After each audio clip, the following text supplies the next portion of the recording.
Hi everyone, it's Princess here again, and I'm here to bring you another one of my deck breakdowns. What I have for you today is standard Grixis Pirates. Not really Grixis, it's black, blue, splashing red, but I mean traditionally Grixis, I guess. And yeah, this is same rules as with my Vampire deck. I'm only using cards from Ixalan, and yeah, that's it's a trend. It's something I like to do. I like to have set specific decks, and then I do have a competitive standard deck that I'm trying to put together, and if I have hopefully get around to finishing it when Rise of Ixalan comes out, because they got some cards I want to put in it, and then yeah, I'll probably do a breakdown of that. Alright, let's get started. So it's a bit more complicated than my Vampire deck, but I'll just start off by showing you what it is. First on the list is 2 Admiral Beckett Brass. Now, she's a 4 mana, so it's 1 and the full Grixis, so that's 1 blue, black, red. She's a 3/3 pirate, Pirate Lord, so she gives other pirates +1/+1 to their power and toughness, which is great for this deck because it focuses mainly on putting down evasive creatures and then just, racing with my opponent, which I can do traditionally well, and Admiral Beckett helps with that by pumping the team. Another way that she helps, which doesn't happen a lot, but the fact that it can happen is great. Her second ability is at the beginning of my end step, if I've dealt damage to my opponent with 3 or more pirates, then I get to permanently take one of their permanents. Now, it's easy for my opponent to prevent this. If my opponent's in a position where they can't block 3 creatures, or let alone 1 out of 3, then I probably already won by that point. But the most important thing I think it is it sometimes it's the threat of activation that gets them. I might force them to play differently because they can't afford to let, say, 3 1/1 flyers through because I could steal something from them. So I guess it's primarily there for the threat of activation and the buff. But then again, I'm only playing 2, so I don't rely heavily on the card. And a little bit of splashing for it with Unclaimed Territory, but it's not a bad card. I don't complain about it too much. Like, occasionally it pulls its weight, sometimes it doesn't, but I'm just trying to have fun here. Alright, moving on, we have 3 Siren Stormtamers. Now, Siren Stormtamer, love it. Single blue for a 1/1 flying pirate. Pirate type is important. It's also a Siren and a Wizard, but the pirate type is what matters. And so it's a 1/1 flyer, so flying them. And for a single blue and sacrificing it, I can counter a spell or ability that targets a creature I control or myself. Now, first, the best thing about this is you don't have to tap it. It's just pay and sack, which is great because that means I can do it the turn it comes in. So play it and then pass to my opponent. They try to sorcery speed removal something or sorcery speed hand attack me maybe. I can just counter that very easily. And it's cheap, so it's a perfect turn 1 play. And even if I draw it later, I've got my Pirate Lord, I've got some other things in here that make it a little bit more valuable than just a 1/1 flying. It's an evasive 1/1. It does its job, and I'm only running 3 because it's not the most important card in the deck, but it does pull weight, especially with protecting my larger pirates that I get around to. Alright, next up we have 3 Stormfleet Aerialist. Stormfleet Aerialist is also a pirate. Important pirate tribal deck, of course. It's a 1 and a blue for a 1/2 with flying and raid. Its raid ability is if it enters the battlefield and I attack with the creature this turn, it gets a +1/+1 counter. So without the raid trigger, it's just a 1/2 with flying. With the raid trigger, it's a 2/3 with flying. Now, this card, printed at uncommon, I didn't know about it at first. I didn't think much of it.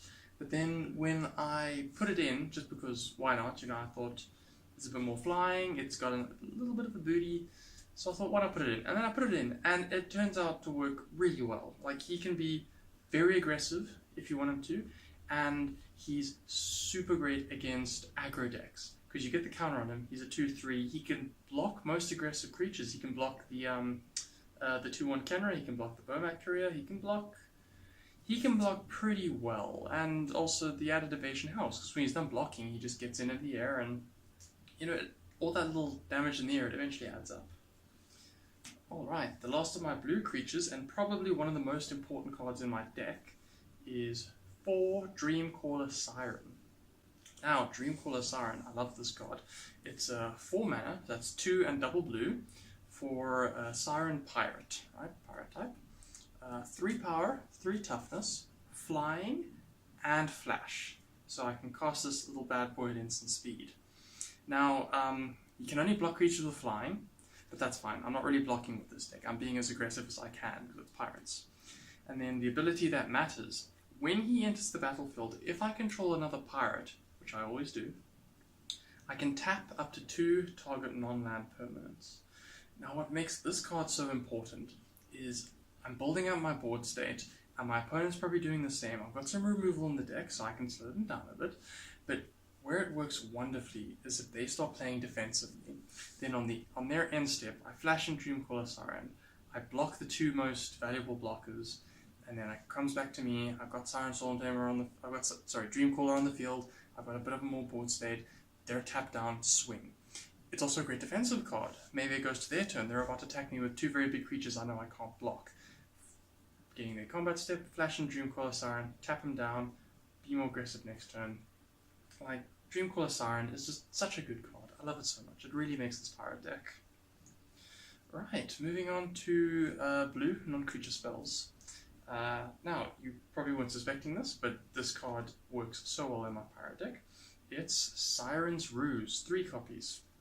Sirens Rouge is instant speed, 1 and a blue, for exile target creature you control, then return that card to the battlefield. So it's a blink effect.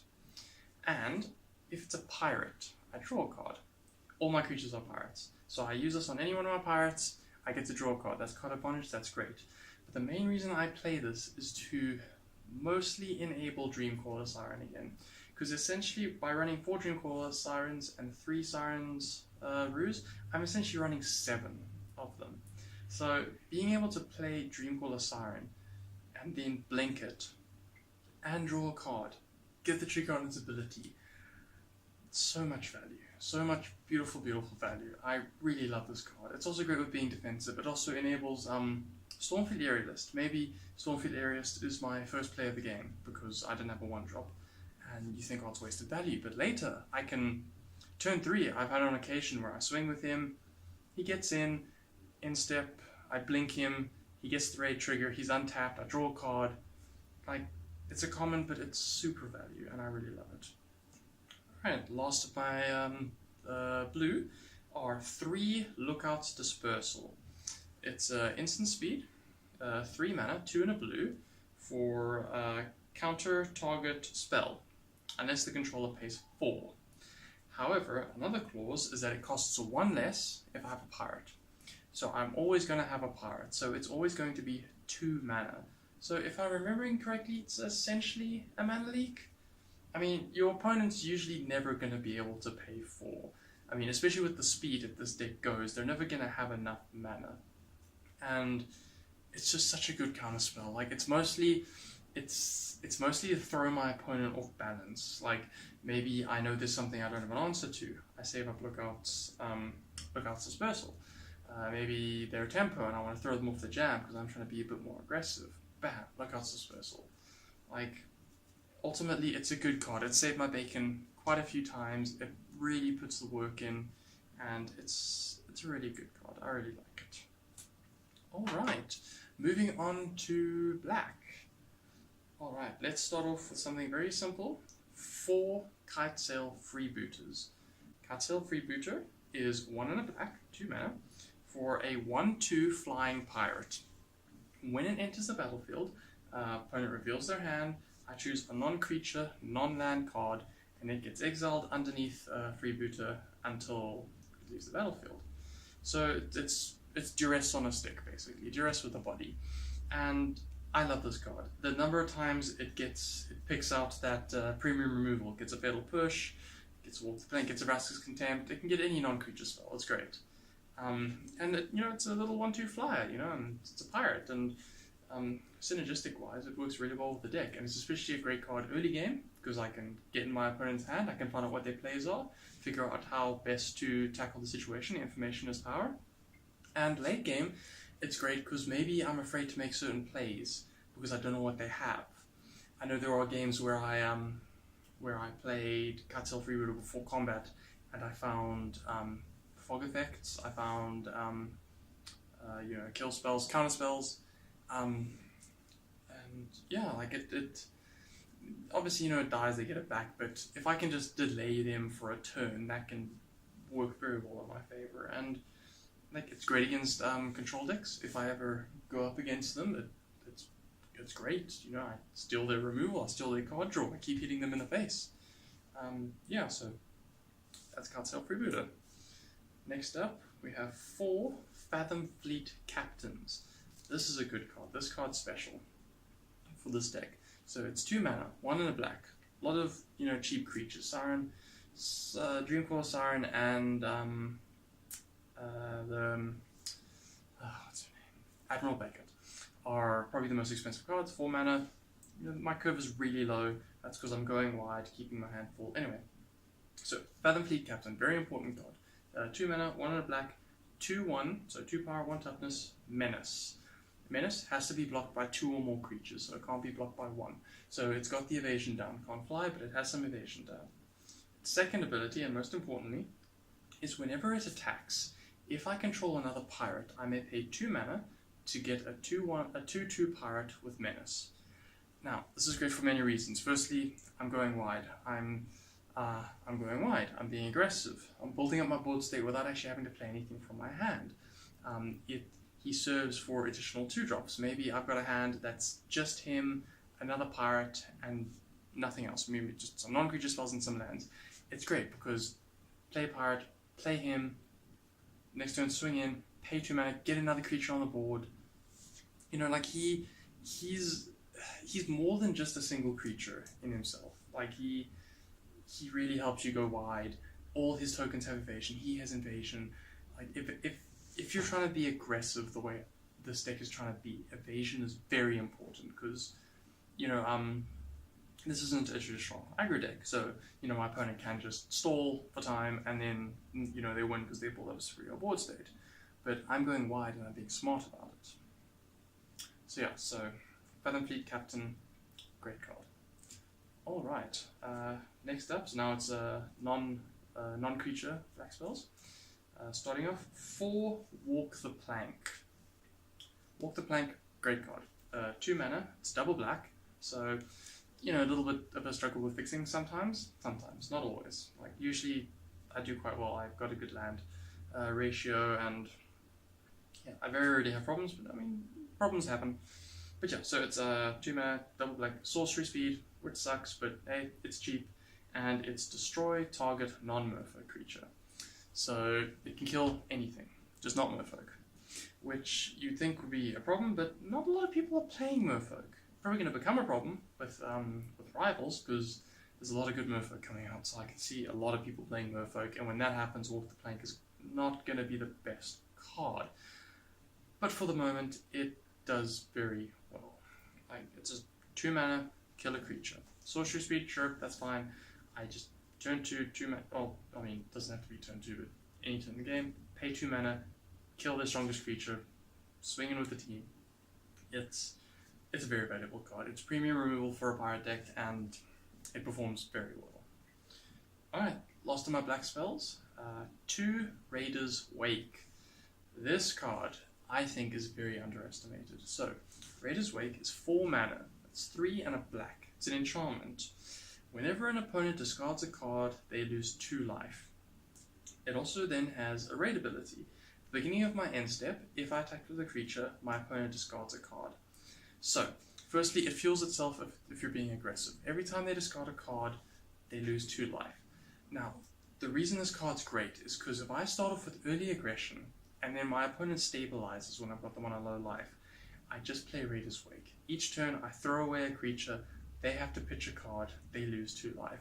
This Raider's Wake really incentivizes you to be far more aggressive, even if it costs you, because it's going to cost your opponent more most of the time. Especially when you're attacking with so many evasive creatures, sometimes they get through and then you just get added benefit. And yeah, I mean, I'm only running 2 because it's not the most important card in the deck, but it is very helpful when I get it, because, you know, it's not the kind of card that I want multiples of. It is a 4-drop, so, you know, it's the kind kind of card you want to get later in the game. I don't want to start with this in my hand. But overall, Raider's Wake, I think it's very underrated, and I think it's a great card. I really love it. Last but not least, very important card, artifact for Fell Flagships. Now, this card works wonderfully in the pirate deck. So, it's an artifact vehicle, 3 mana, 3 power, 3 toughness. Pirates I control get +1 to their power. So that is beautiful for my aggression. All my flyers, all my menace creatures, +1 to their power. Especially helps with menace creatures because then double blocking becomes a bit harder for my opponent because they might lose more than I am. And it speeds the game up. I mean, sure, it's a turn 3 drop, but turn 3 by then I've got a nice couple of pirates down. Pop it down, you know, increase my aggression, and my opponent usually suffers for it. It does one other thing. So yeah, it's got a crew cost of 3, which is fine because the fact that it buffs pirates' power makes it easier to crew, which is great. And lastly, whenever Fell Flagship itself, so if I crew it, attack, if it deals damage to my opponent, they have to discard a card. So it's hand attack, and it helps Raider's Wake, you know? But mostly the hand attack, but also Raider's Wake. So like, overall, it's a very versatile card. It's a vehicle. It buffs my pirates. It's hand attack. It can be defensive if I wanted to. And it's really good. Running 4, sometimes a little bit much. I never really want more than 2 out, but I sometimes find a game where I've got 3 of them out. I play a pirate, the pirate's super powerful, it's super evasive, and it really threatens my opponent's life totals, and that makes me happy. So yeah, that's my Grixis pirate deck. It's mostly aggressive, it's got a little bit of control with some counter spells and hand attack, but ultimately the idea is to go aggressive, go wide, destroy my opponent before they have a chance to get around it. And it's performed very well. It took me quite a while, quite a lot of play testing to get the deck where it is. That's like the final iteration at the moment. It went through a lot of changes to get it working properly, but I have so much fun with it. I think it was worth it, all the struggles, all the having to buy other cards, because there were so many other cards I tried that didn't work with it, and I'm happy to finally have the formula now, as it is at the moment. But yeah, and then as far as lands go, it's 24 lands, because I want to be somewhat consistent. So it's 2 Unclaimed Territories. I lied in my vampire video, I do have more, but the pirate deck needs more because it's 3 colors. So this is my splashing for red, for Beckett Brass. I feel like that's enough. And then after that, it's 11 swamps and 11 islands. Yeah, makes a total of 24 lands. And I very rarely have problems with my lands. I do have some double mana simple stuff in my deck, but I very rarely run into a case where I don't have the mana I need. I might have to put some Evolving Wilds in, probably, but overall the deck does its job. Yeah, so that is my 60 card standard pirate tribal deck from Ixalan. And yeah, I hope you enjoyed this, and pre-release is coming up this weekend, and once I've gone through it and everything, I'll probably make a little bit of an update just to let you know how my pre-release went. And yeah, hope you enjoy the rest of your day. Bye.